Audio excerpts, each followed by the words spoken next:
Welcome to Heartspeak Podcast, episode 248, Healing with Homeopathy. Well, hello there, wherever you're in the world. It's good to be back with you, and I hope you're having a good week.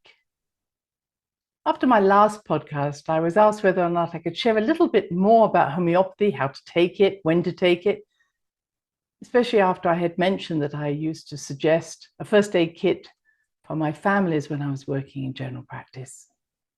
Now, some of you may already be homeopaths, or some of you may have a cabinet full of homeopathy, but because I see it there in health food shops, over the counter, in pharmacies and supermarkets, I think that often people have no idea how to use it or when to use it. So bear with me as we just go through these stages together.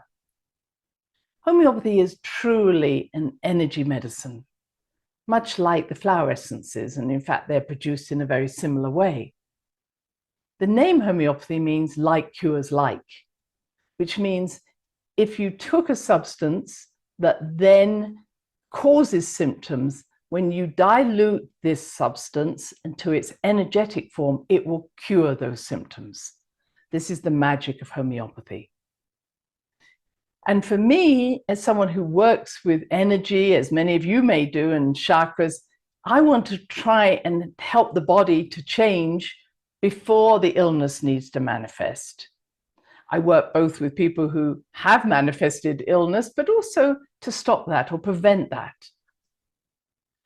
And even though I'm going to be talking about homeopathy, I just want to say I no longer prescribe it for anybody else except for my family, myself.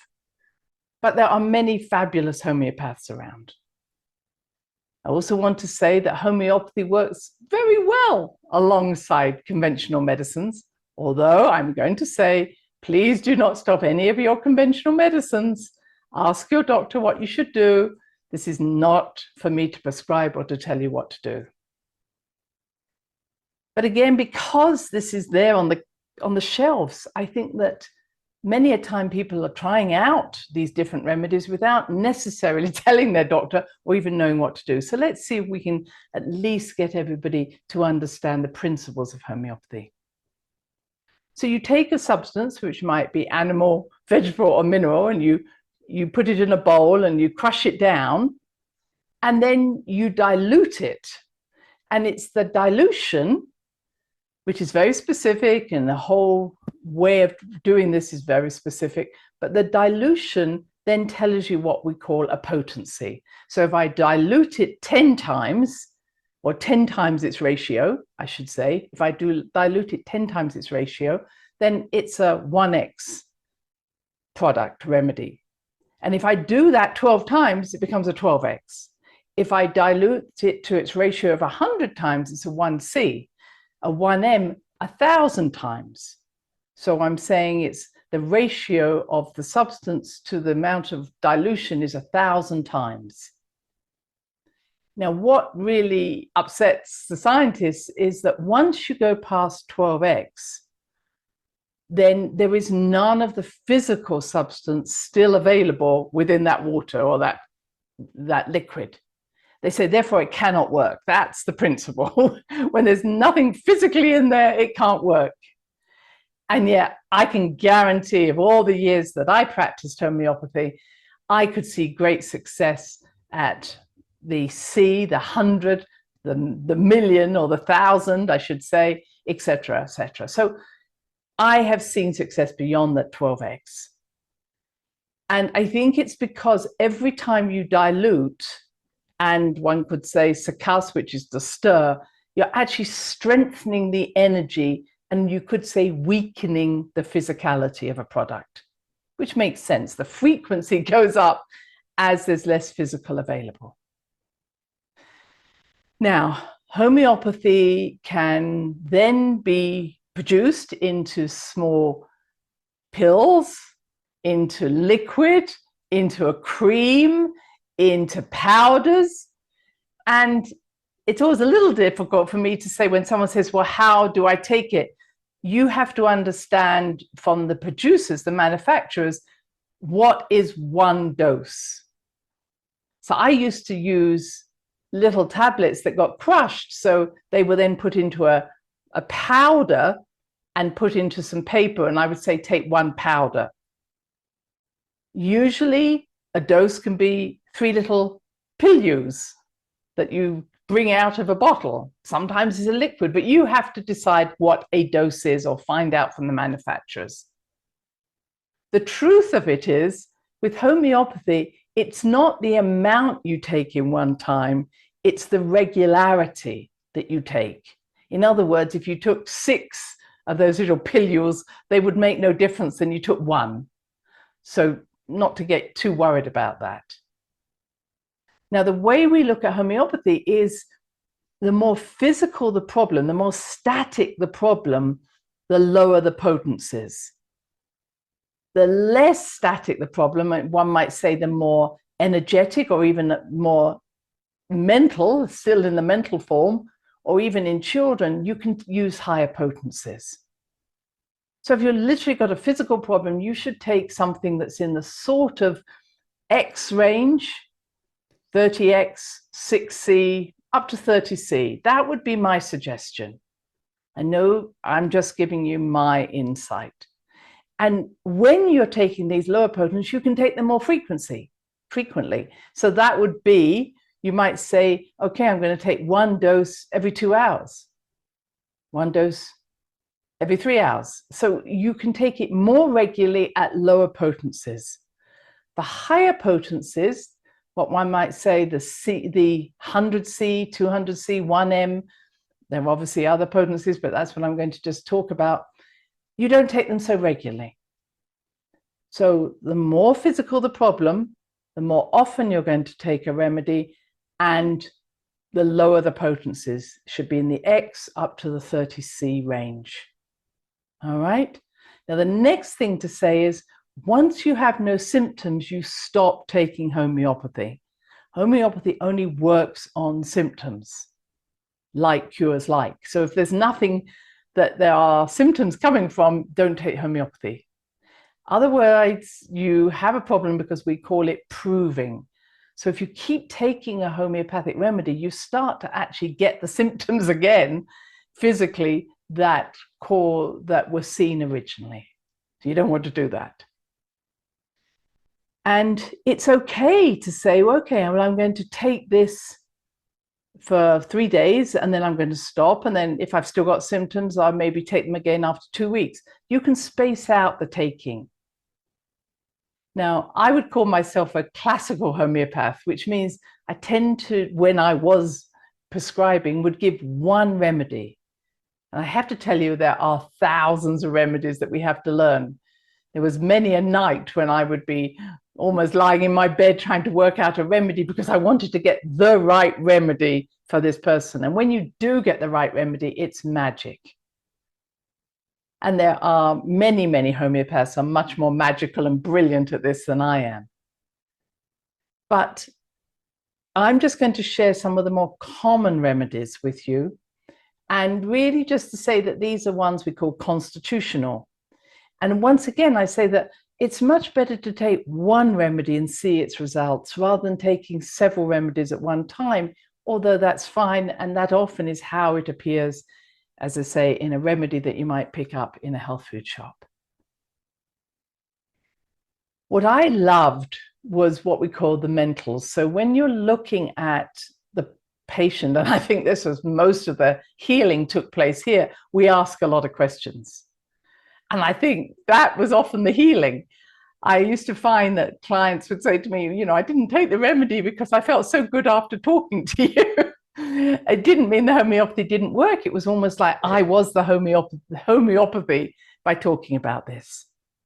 So there are different ways of looking at it. We could look at your physical problems, and we could look at your generals, and we could look at your mentals. And I, of course, was much more interested in the mentals.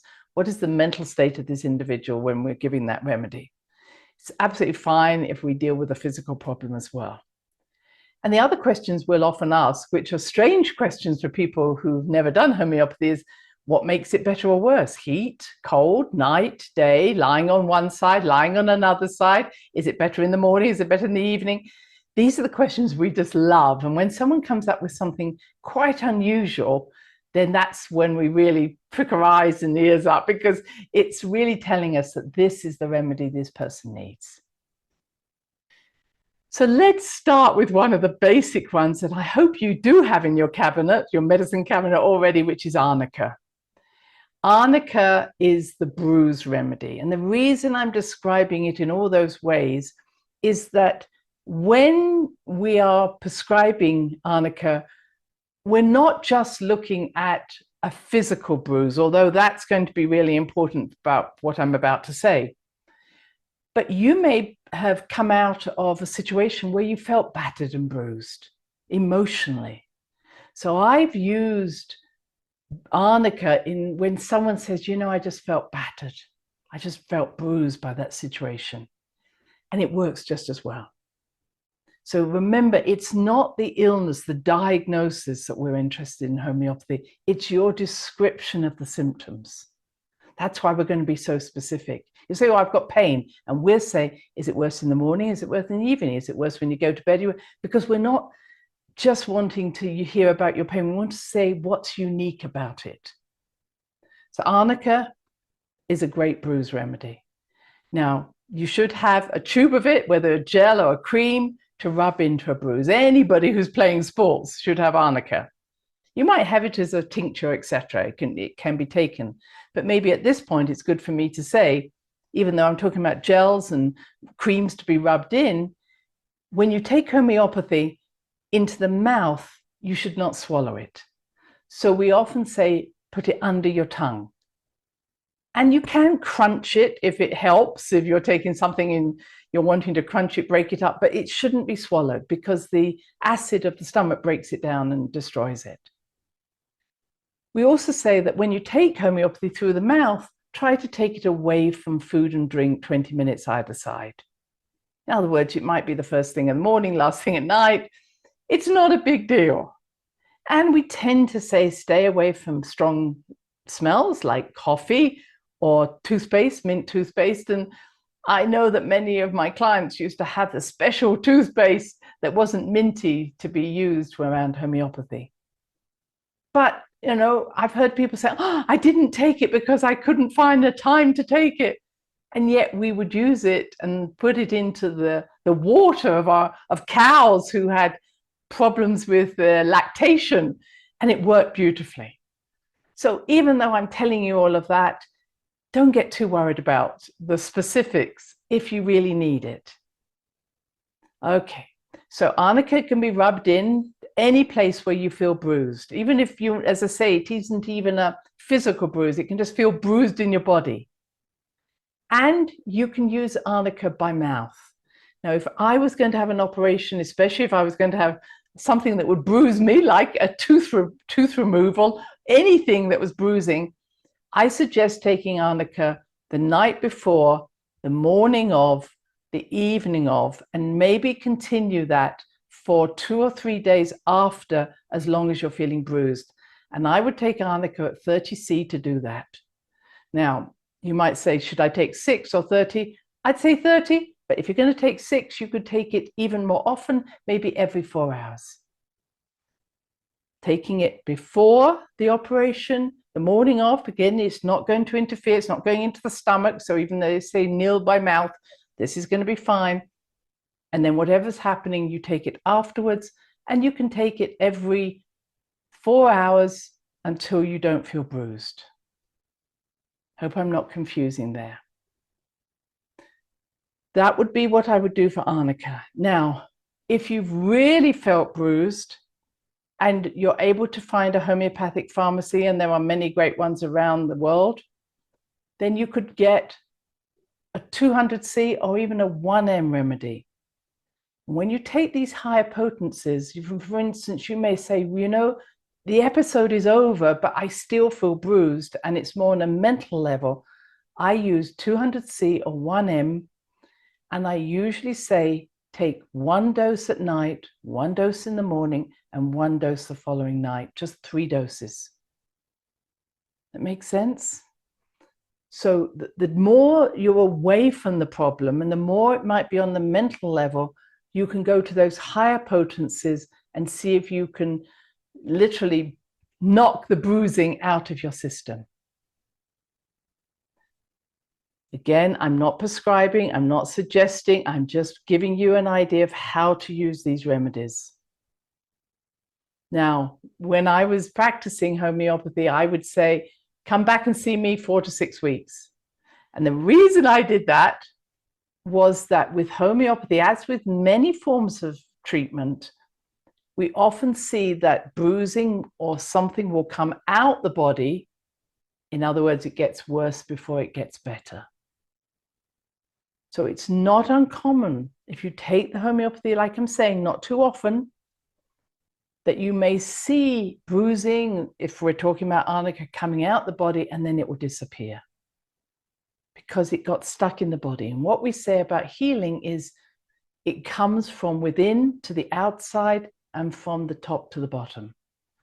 So for instance, if you've had asthma, and I'm not using a remedy for that at the moment, if you'd had asthma, then it may be as you're using a homeopathic remedy, you might find yourself getting eczema because it's coming from the inside to the outside.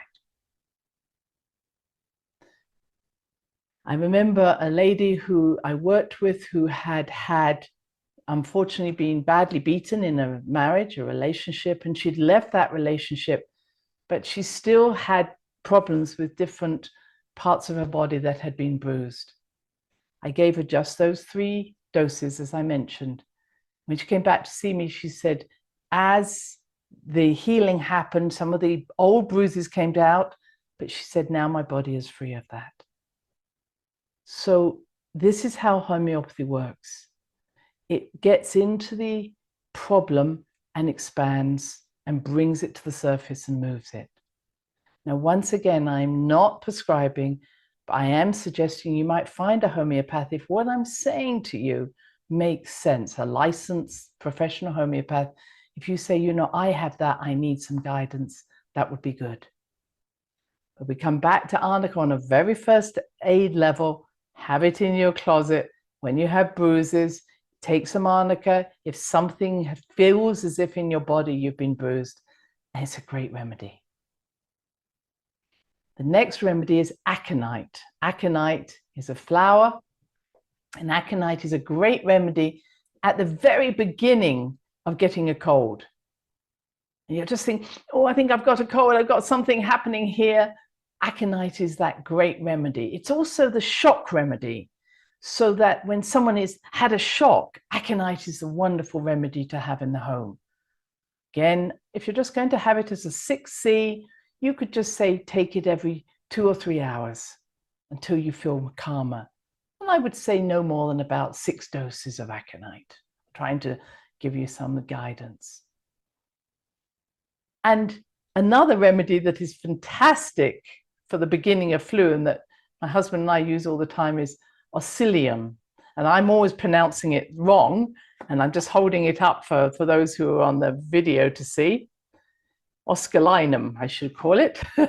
And I will just spell it OSCILLOCOCCINUM. It's readily available. And it's a fabulous remedy for when you get those first feelings that you're going to maybe have a bit of a sore throat or flu, and it really just catches it and stops it spreading. I think this is, again, should be in everybody's house. 3 doses. Again, I'm a great believer in 3s. So I might take 1 at night, 1 in the morning, 1 at night. But if I wake up in the morning, I have no symptoms, I don't go any further. Now, the next remedy in that line is argentum nitrate, which is arginate. And arginate is a remedy, again, it's about agitation. So I followed on from aconite because sometimes if you're going to take an exam or you're a bit agitated and you're restless, arginate is a wonderful remedy for just calming you down so that you can deal with the exam, etc.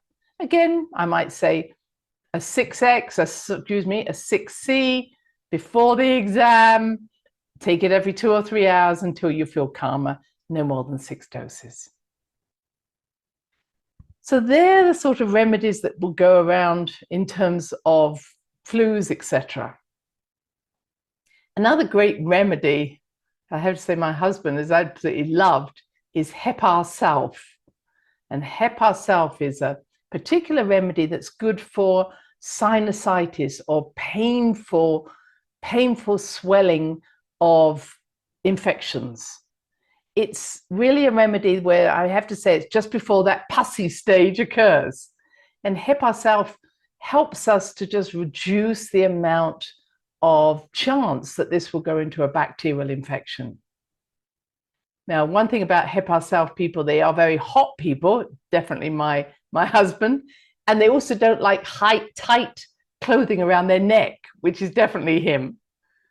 So before we met, he was having regular doses of antibiotics for sinusitis.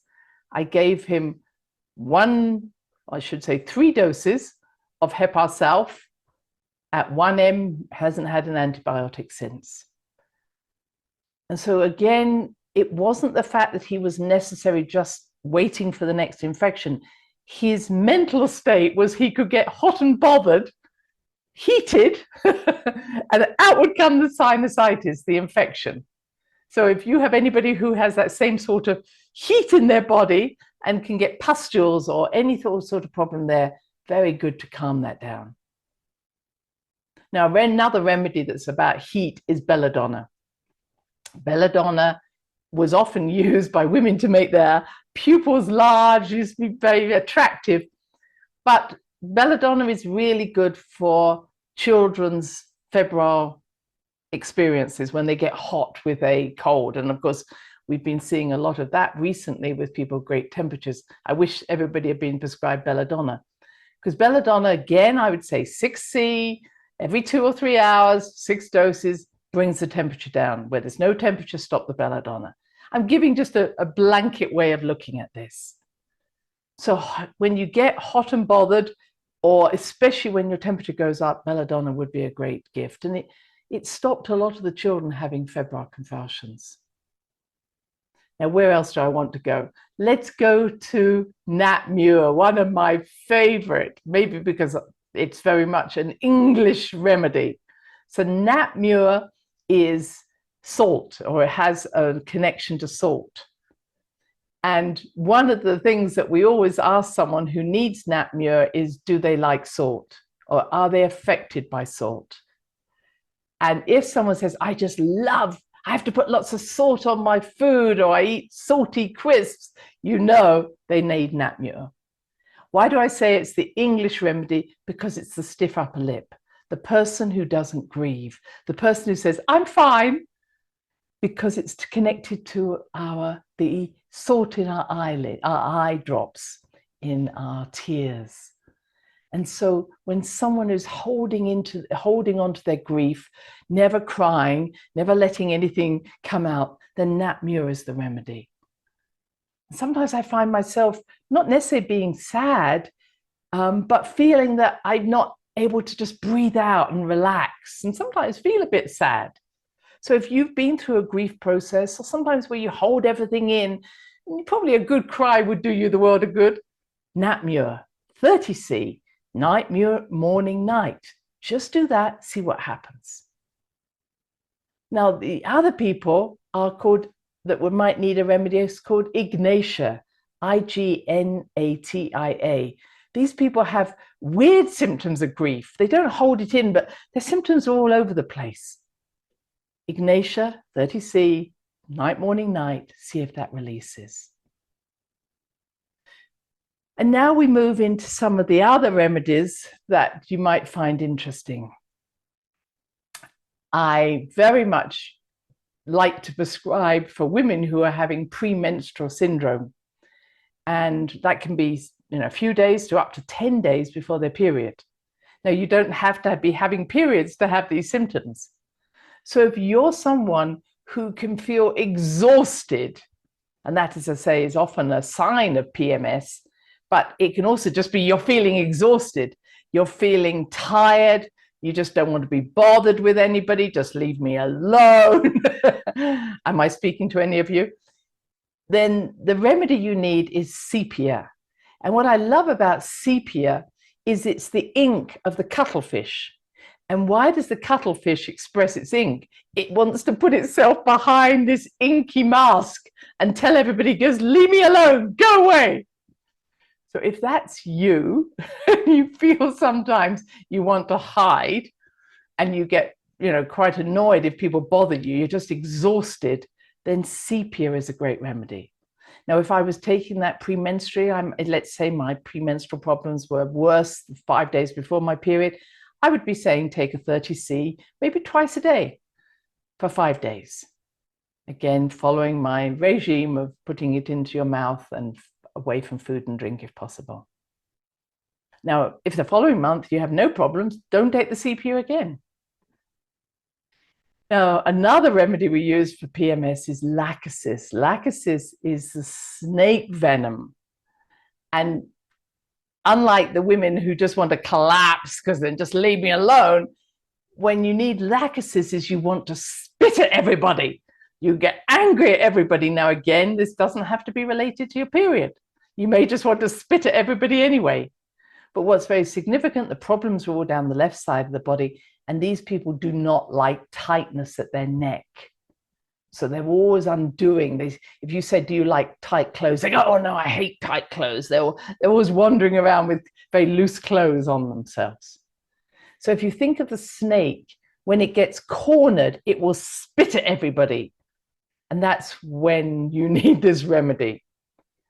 So if you're someone who feels like spitting at everybody, you can either take that 30C twice a day around the time when you're particularly spitting at people, or if this is something that's more on the mental level, you're feeling trapped and you're feeling cornered like a snake can be, then perhaps again, find a pharmacy that could give you 200C, one at night, one in the morning, one at night, and see how that works. So is this interesting you? I hope it is. There's so much fun with homeopathy, and I'll say fun. And there are many wonderful first aid kits you can get, on Amazon or any other place. And I use the Helios pharmacy, which is in Britain, but there are many others who produce a sort of kit with a very nice rundown of different remedies that you could use and why you would use them. The next one I probably want to talk about is pulsatilla, which is very different from the Natmure. Pulsatilla is often a weepiness. So children who are always weeping or hiding behind their mother's clothes, or, if you're an adult who's always weeping, just don't know what's wrong with me, and you've got a runny nose and this is part of your cold, then pulsatilla is a great one. It's also good for ears that run, the same sort of childhood illnesses there. And I remember once giving another remedy called calcium carbonate. Calcium carbonate is white. And with these children, it was often that they were slow or they had difficulties moving, and it doesn't again have to be just children. It could be just when you feel that you've kind of lost all your spark. But it is a very good remedy when there is constipation, especially in children. This is sort of sluggishness, and that's the remedy that I'm talking about.